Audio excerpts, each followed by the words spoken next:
great program win today, and huge thanks to our fans, all the alumni that came back. Created a tremendous atmosphere. Thought our kids fed off that. I knew going into this game, this was a really tough matchup for us.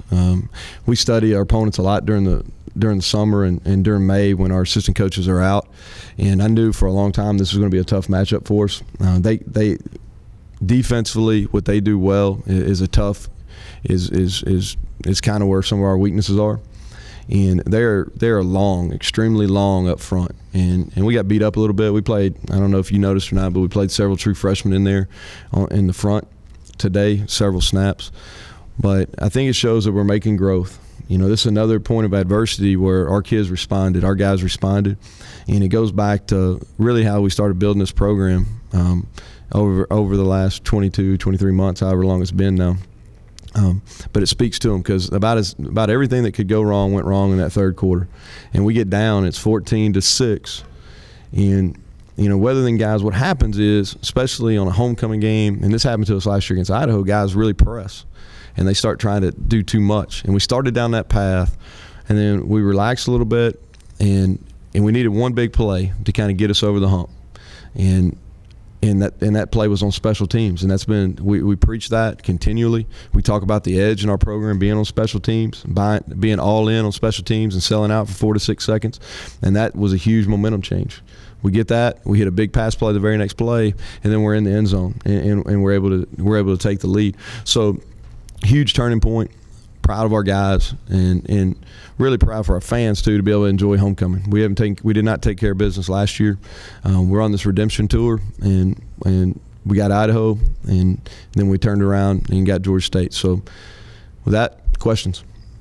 Could you have ever imagined your words would be so inspiring to your team? Well, I don't know. I got a little upset on the sideline. You probably saw that. Here's what I do think. And I'll hear about that when I get home for sure. Okay, and I probably need to behave better. And 99% of the time I do.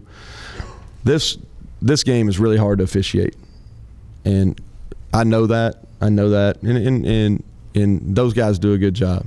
They if they make a mistake, it's no different than our players. They or as a coach, they're not trying to make a mistake, but I felt like that I really needed to light a fire under our team and create some emotion, and we did that. They fed off that. I'd rather not have to do that.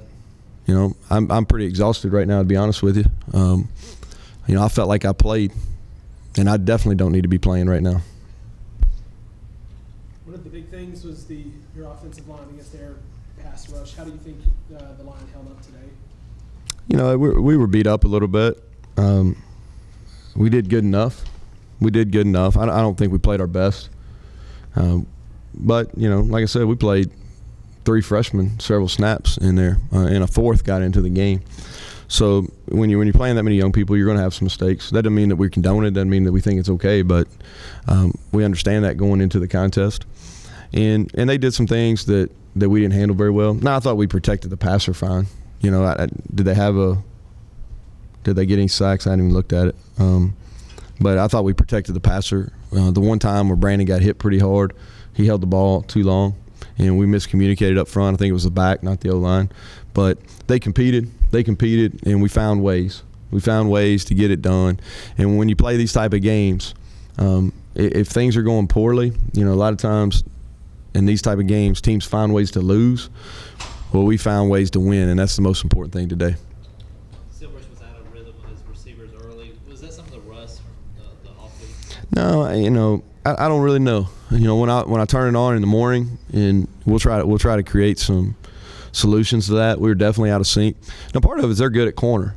Jeremy, I think I said this on Monday. I think they're the best corner duo pair in our league, and we made some plays on the opening drive. But then they came back and made a few plays too, and then he was off a little bit today. We've got to get him corrected, and we can. He understands. When he comes to the sideline, he knows. Like the interception he had today, he should have checked a run, and then he threw the ball right into a hard corner, which he knows better at. The good thing is, a year ago, 2 years ago, he would have had no clue what happened.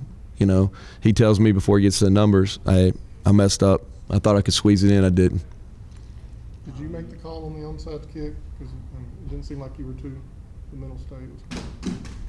I just got mad. I can still think, but we John.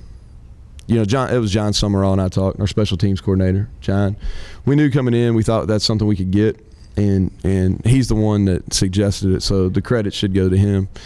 And what I thought at that time, it was 14-9, and we would really, we'd went from I think first and goal on the 2 to somehow we ended up fourth and goal on like the 12 or 13, and we kicked a field goal. We really should have had a touchdown, had multiple opportunities to get a touchdown, and he brought it up, and I thought, hey, without a doubt, they were in a rhythm offensively. They'd hit us for 2 big pass plays in a row, so I felt like even if we didn't get it, the field position wasn't, the risk reward was so that I thought it was a good risk to take.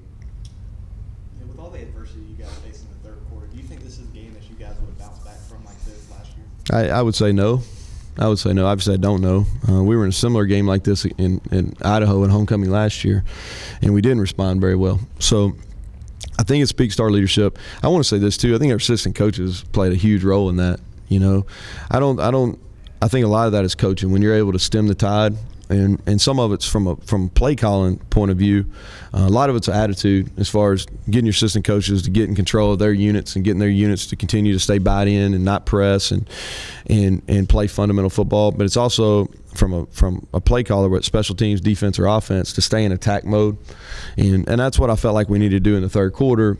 Starting with that onside kick. After we botched that series down deep and had to kick a field goal rather than getting a touchdown to make it 14-9, I told our staff, let's go in attack mode. John came up with the onside kick, the surprise onside. We got that, and then we hit him for a big pass play. And then the second touchdown DeAndre had was on another big play action pass right after a turnover. Do you think that was the big momentum swing in this game, was that onside kick? Yeah, it felt like it on the sideline. Yeah, it did. It felt like it. I thought it was a huge momentum.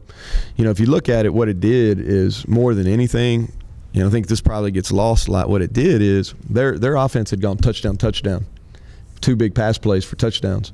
And what it did is they stood over on the sideline for a really long time, because in game time, several minutes they were over there, but in real life time, it was a lot. And they got a little cold, I think, because I used a couple timeouts on the field goal drive.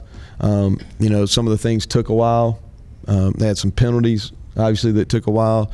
So that offense, after we got that onside kick, they stayed over on the sideline a long time and got out of rhythm a little bit. Even the whole totality of this special teams case, field goals, even B.J. Smith with the long kick return, a guy who's probably not expecting to get it at that point. How much is that a testament to the work y'all put in the offseason and even in practices now? Yeah, well, we spend a lot of time on special teams, and that's a point of pride for us. We tell everybody, when we start our game plan meetings on Monday with the team and we're previewing, I make it real clear about you will not play on offense, you will not play on defense here unless you're willing to give 4 to 5 seconds on special teams. And our guys to a man have bought into that. Our assistant coaches have done a good job making it important. I tell our assistant coaches, you start every position meeting saying something about special teams. One thing about special teams, you start your position meetings with it. And our assistant coaches have bought in. They all have ownership. Every one of our assistant coaches has a piece on special teams. And then I think the leadership of our football team has done a good job developing that within our culture, the importance of special teams. Coach, you're sitting at 5-1. When or if does it ever click in your head that you're one game away from going on? It does. And that was something that we obviously wanted to accomplish at the beginning of the season. As you go through the season, your goals always change. It just as our expectations have changed now too. But that we will not bring that up one time this week. This week is about, we respect our opponent. I spent some time watching them during our bye week. We didn't work on them with our players, but we spent some time working on them as a coaching staff. And man, they're really improved. They've got 2 quality wins. San Diego State and obviously the win against Mississippi State.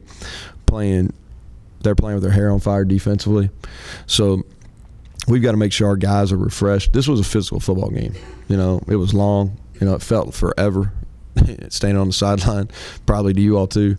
But It was a physical football game. We've got to be smart. We've got a plan that we've had in place since we saw the schedule. That we've got to get our guys back and ready to go on Thursday night. It's an opportunity for us to make a statement. Nationally televised game. We're 5-1, 3-0 in the conference, more importantly, and it's our next one.